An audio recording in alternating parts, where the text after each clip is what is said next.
Hey there everyone, this is Michael Duggal with eXp Realty updating you with our Greater Toronto Area real estate numbers. First, I want to draw your attention to this headline. Experts say the Toronto housing market will experience a dramatic shift in 2023, where what they're saying is they're expecting the second half of 2023 to be a lot stronger than the first half, perhaps prices to actually increase based on this information. It reads that it will be a year of two halves in 2023, with the first half feeling similar effects to the fall of 2022, but then in the second half of 2023, it should be characterized by an increase in demand for ownership housing and supported by things like a lower fixed mortgage rate and record immigration. But we're definitely seeing a different market than what was experienced during fall 2022. We can see this Lawrence Park bungalow sold for $920,000 over their asking price, and this property just by Jane and Finch sold for over $100,000 over asking. And what we're looking at here is a percentage of property that was sold over the asking price, specifically with the detached segment of homes in the city of Toronto. And we can see over the past week,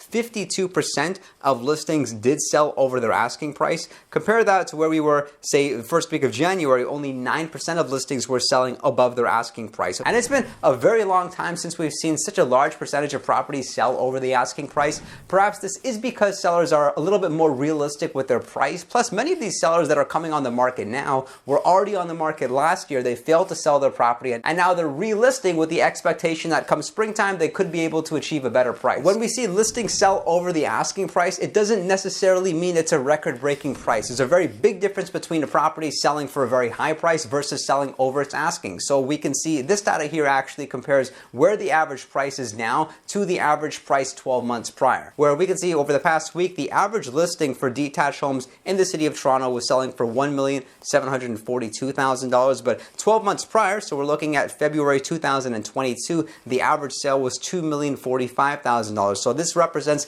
a 15% decrease year over year. Looking at the yellow line though, we can see since January 13th, the average price has only increased, and you'll recognize that pretty much the same thing happened 12 months prior based on the blue line going up. And this is what traditionally happens. We see better prices in February, then March, and then April, and then to some extent it either softened out or the line starts decreasing. Just watch out for the very scary headlines because of course they're going to be comparing the average price now to where it was 12 months ago. And 12 months ago, that's really when prices started to skyrocket and just around peak between the end of February and the beginning of March, depending on which location. And now taking a look at condo apartments, we can see the average sale for the past week was $710,000. That's 13% less than what it was 12 months prior in 2022, with the average price being $814,000.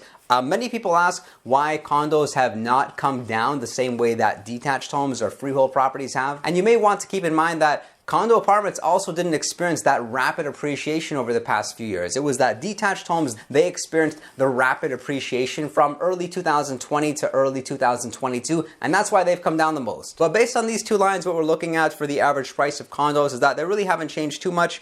Based on the blue line, we saw a slight increase around this time last year, but the yellow line represents a slight decrease, nothing too significant, with our average sale being $782,000. That was back during the week of November 11th. Financially, it really does make sense for condo homeowners that were considering upsizing to upsize sooner rather than later, because their freehold properties, so their traditional detached, semi-detached, or townhome is selling for a lot less than what it was 12 months ago, and then at the same time, their condo hasn't come down that much in price. But everyone's scenario is a little bit different. Nobody wants to take on an extra mortgage payment. And for example, if you sell your condominium apartment for $700,000, then you buy a detached home for $1 million, yes, there's only a $300,000 difference versus maybe a year ago it could have been a $500,000 difference. But then at the same time, we have to account for higher interest rates that we're seeing now, meaning that your mortgage is going to require higher monthly payments. And this is one of the reasons why the number of sales is so low right now. Buyers are a bit hesitant to purchase due to the increased interest rates. But this is also a very big advantage to some buyers out there that do have some money, because they can take advantage of the fact that there's a whole lot less buyer demand. And with less buyer demand means the opportunity for buyers to purchase some properties at a discount if they find the right home. And plus they're able to add all the right contingencies and conditions to their offers, such as satisfactory financing and getting a home inspection. And last year, a lot of people were challenged with the question of should they sell first or should they buy first. Right now, this is a perfect market because of the fact that you're maybe even able to buy a property conditional upon you selling your home. And we've executed this for several clients. They've been very happy with the process. If you have any thoughts of buying or selling, call me. It's a great time to list your home because we are expecting the influx of buyers that usually come in the spring market. And if you're a real estate agent that's looking for a great brokerage, definitely reach out to me. me to learn more about eXp Realty as far as lead training, the support, and how you can generate leads, I will mentor you to make sure that you are a successful real estate agent. I've done it with a lot of people in the past, and if you'd like to chat with me, again, you can call me or you can book a time to speak with me using my Calendly link in the description box below. Thanks for tuning into this video. Make sure to follow me on Instagram, click subscribe, drop a like, and I look forward to seeing you next time.